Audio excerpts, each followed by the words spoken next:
ಈ ಒಂದು ದೋಸೆ ಹಿಟ್ಟು ಬಾಣಂತಿಯರಿಗೆ ಸ್ವಂಟ ಬಲ ಬರುತ್ತೆ, ಮೆಚೂರ್ ಆಗಿರೋ ಹೆಣ್ಮಕ್ಳಿಗೂ ಸ್ವಂಟ ಬಲ ಬರೋದ್ರ ಜೊತೆಗೆ ಆರೋಗ್ಯ ಕೂಡ ಹೆಚ್ಚಾಗುತ್ತೆ, ಮತ್ತೆ ಡಯಾಬಿಟಿಕ್ ಅವ್ರಿಗೂ ಕೂಡ ಈ ಒಂದು ದೋಸೆ ಹಿಟ್ಟು ತುಂಬಾನೇ ಹೆಲ್ಪ್ ಆಗುತ್ತೆ ಸ್ನೇಹಿತರೆ. 1 ಕಪ್ ಹಿಟ್ಟಿಗೆ 3 ಕಪ್ ನೀರನ್ನ ಹಾಕೋಬಹುದು. ನಮಗೆ ರುಚಿಗೆ ತಕ್ಕಷ್ಟು ಉಪ್ಪನ್ನ ಕೂಡ ಹಾಕೋಬಹುದು. ಹಾಕೊಂಡು ನಾವು ಇಮಿಡಿಯೇಟಾಗಿ ಇನ್ಸ್ಟೆಂಟಾಗಿ ಫರ್ಮೆಂಟೇಷನ್ ಬೇಡ ಅಥವಾ ರಾತ್ರಿನೇ ರುಬ್ಕೋಬೇಕು ಅನ್ನೋದು ಬೇಡ. ಜಸ್ಟ್ ಹಿಟ್ಟಿಗೆ ನೀರು ಮಿಕ್ಸ್ ಮಾಡಿಕೊಂಡು ಒಂದು ಹೆಲ್ದಿಯಾಗಿರೋಂಥ ಮೆಂತ್ಯ ಹಿಟ್ಟಿನ ದೋಸೆನ ನಾವು ರೆಡಿ ಮಾಡ್ಕೋಬೋದು ಸ್ನೇಹಿತರೆ. ಚಕ್ ಅಂತ ನೋಡಿ ಟಕ್ ಅಂತ ಮಾಡ್ಬೋದು. ಯಾವ್ದು ಹೇಳಿ? ನಮ್ಮ ಒಂದು ಮೆಂತ್ಯ ದೋಸೆ ಹಿಟ್ಟು.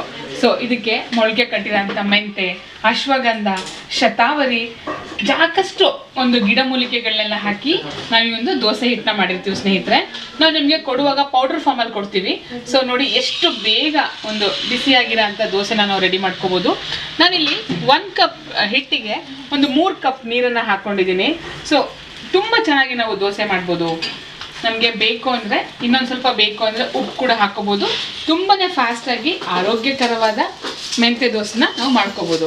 ಈ ಒಂದು ದೋಸೆ ಹಿಟ್ಟು ಬಾಣಂತಿಯರಿಗೆ ಸ್ವಂಟ ಬಲ ಬರುತ್ತೆ, ಮೆಚೂರ್ ಆಗಿರೋ ಹೆಣ್ಮಕ್ಳಿಗೂ ಸ್ವಂಟ ಬಲ ಬರೋದ್ರ ಜೊತೆಗೆ ಆರೋಗ್ಯ ಕೂಡ ಹೆಚ್ಚಾಗುತ್ತೆ, ಮತ್ತೆ ಡಯಾಬಿಟಿಕ್ ಅವ್ರಿಗೂ ಕೂಡ ಈ ಒಂದು ದೋಸೆ ಹಿಟ್ಟು ತುಂಬಾನೇ ಹೆಲ್ಪ್ ಆಗುತ್ತೆ ಸ್ನೇಹಿತರೆ. Thank you.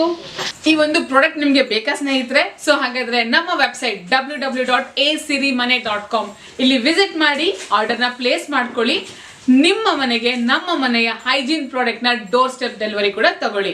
ಜೊತೆಗೆ ಇದ್ರ ಬಗ್ಗೆ ವಿಚಾರ ತಿಳ್ಕೋಬೇಕು ಅಂತಂದ್ರೆ ನಮ್ಮ ಇನ್ಸ್ಟಾಗ್ರಾಮ್ ಪೇಜ್, ಫೇಸ್ಬುಕ್ ಪೇಜ್ನ ಫಾಲೋ ಮಾಡಿ, ಯೂಟ್ಯೂಬ್ ಚಾನಲ್ಗೆ ಸಬ್ಸ್ಕ್ರೈಬ್ ಆಗಿ. Thank you so much. ನಿಮ್ಮೆಲ್ಲರ ಪ್ರೀತಿಯ ಎ ಸಿರಿಮನೆಯ ಸುಪಸಿರಿ ರಾಕೇಶ್.